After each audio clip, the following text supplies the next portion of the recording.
Today, I want to draw your attention to an interesting new ministry that has been formed by the government. And this is the Ministry for National Dialogue. It is very interesting that the government has seen a necessity to devote an entire ministry to the question of national dialogue. Why is this so? It is easy to see. The reason is because we have stopped talking to each other.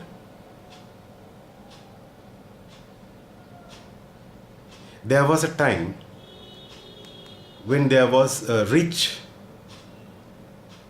and enthusiastic ongoing national dialogue centering around the question of what kind of a nation we should build, what kind of a state we should have, and what kind of a future should we move towards. But that dialogue, that very rich, very enlightening dialogue, came to an end in 1983, when violence and oppression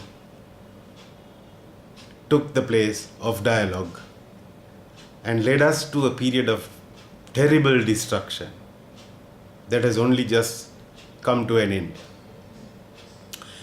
So it is very interesting that the government has realized this and come to the conclusion that we need a ministry of national dialogue. So let us see what we can expect from this ministry of national dialogue. And the first thing that we would look at is, what do we have to talk about? What is important that we discuss?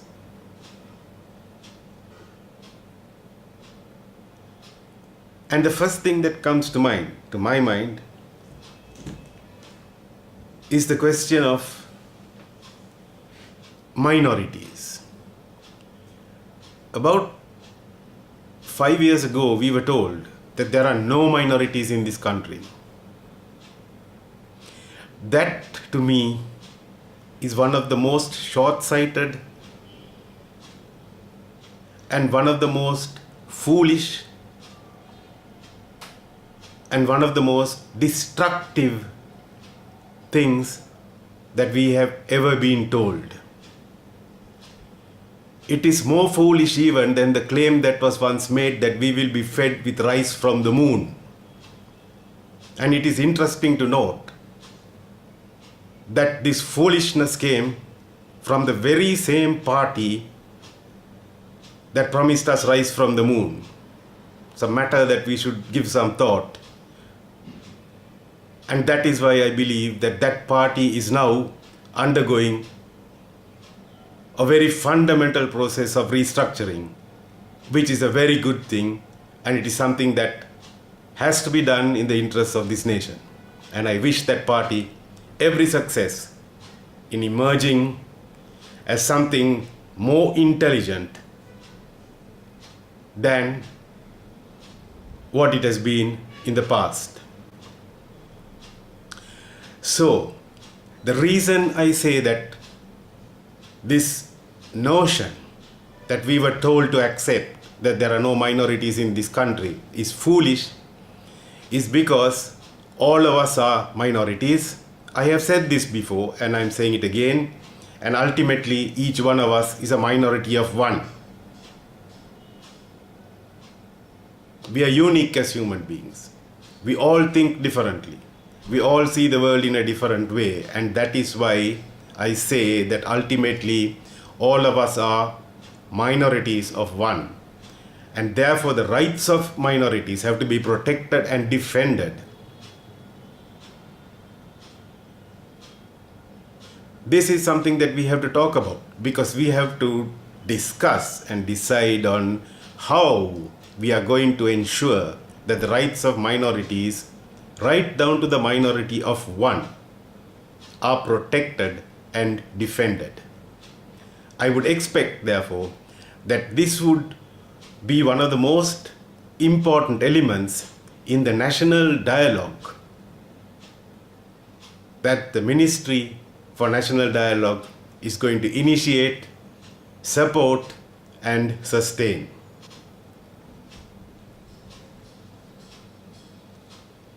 But that is not the only element that we need to discuss. We have to discuss the question of autonomy. As human beings, we perceive ourselves as being autonomous entities. There are things we want to do that other people may not want to do. And we have to decide to what extent we are going to be free to do what we want to do, but which other people do not want to do. And we have to be careful that while we do what we want to do, we do not harm other people, and we minimize the extent to which we hamper other people's doing what they want to do. So this is a delicate question, a very sophisticated and complex question, and we have to talk about this, and we have to come to some kind of conclusions, not permanent conclusions, temporary conclusions, attempts that we can make and that we can change and that we can modify as we go along. And I hope that this will also be an element of the national dialogue that the Ministry for National Dialogue initiates and sustains and supports as we move forward. Now, along with autonomy comes the question of devolution of power. And this is also a very important element which I think we have to speak about. We have to speak about in depth. Because this question of devolution of power also involves the question of minorities and their rights, but also the question of the relationship between different ethnic groups on this island, and perhaps to a certain extent also the relationship between different religions, systems of belief. So this is something very important, and it is extremely important because we have just seen the proposal being articulated in Parliament of the need for 3 to 5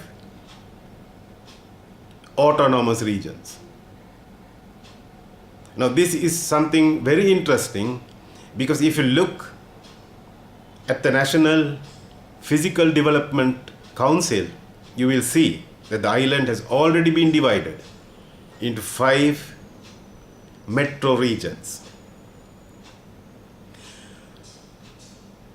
One of them is the metro region of Colombo, and there is a metro region of Galle, and there is a metro region of Trincomalee, and there is a metro region of Jaffna, and there is a metro region of Kandy. There are 5 metro regions. And the population of this country is going to be concentrated in these 5 metro regions. People are going to be encouraged to migrate to these metro regions because these metro regions will give them the infrastructure that they require to have a better standard of living and a more fruitful and productive life. The process by which they will migrate to these metro regions is something that unfortunately has not been looked at. It is something that I have personally pointed out to the Disaster Management Ministry. I have made it very clear in writing that if a process of migration is not put in place, we will end up creating massive shanty towns, as has happened in other countries where rapid urban development has taken place. There has to be a very clear process of migration. I have articulated, conceptualized, and articulated exactly how that can be done. It is up to our officials now to think about it and decide on what kind of a process of migration they are going to put in place. And what I think we should do is look very carefully at the metro region of Colombo. Because when we look at these 5 regions as possible units of devolution of power, it becomes very important that we look at this region of Colombo, which can then become an autonomous region of Colombo. And it will then become a gateway to not just to the island, but to this entire region. And it will become one of the most active and most vibrant port cities in the world. And it will be a city that is nested in a region that is home to about 5 million people. And these 5 million people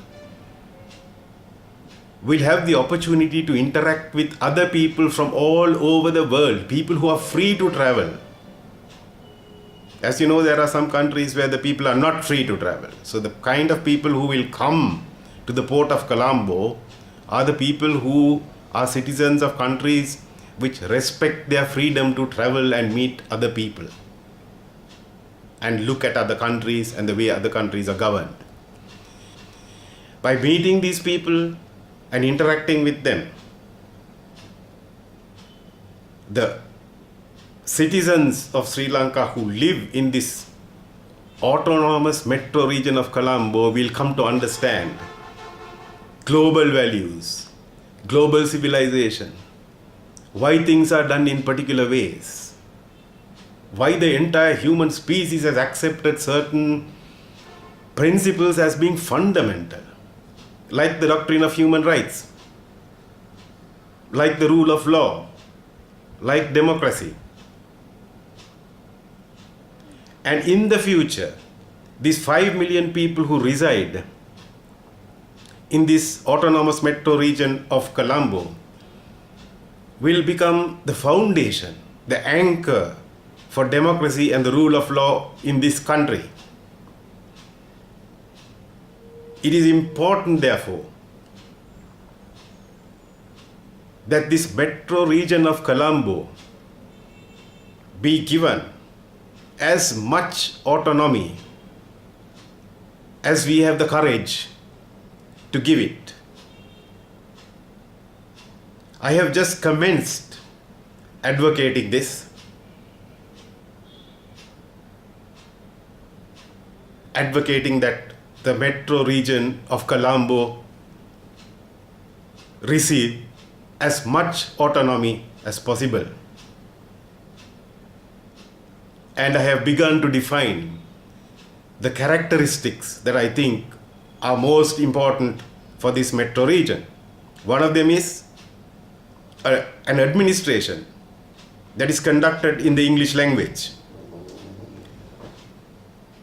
so that communication with as many people from different parts of the world becomes possible and is facilitated. And of course, the rule of law. And of course, a cosmopolitan, multi-ethnicity.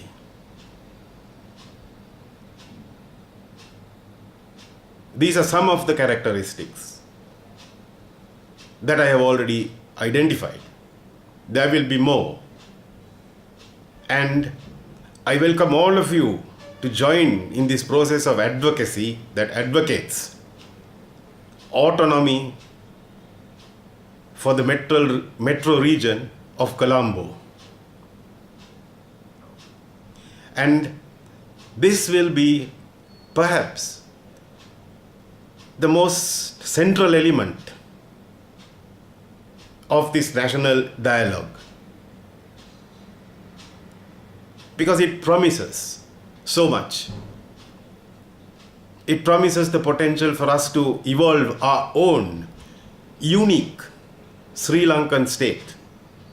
I repeat, our own unique Sri Lankan state, something that is not found anywhere else in the world. It may draw on elements which are seen in other parts of the world, because we do not need to reinvent the wheel. But it will combine these elements in order to produce something unique, something that is quite different from everything else, anywhere else in the world, and we will then have that indigenous Sri Lankan state.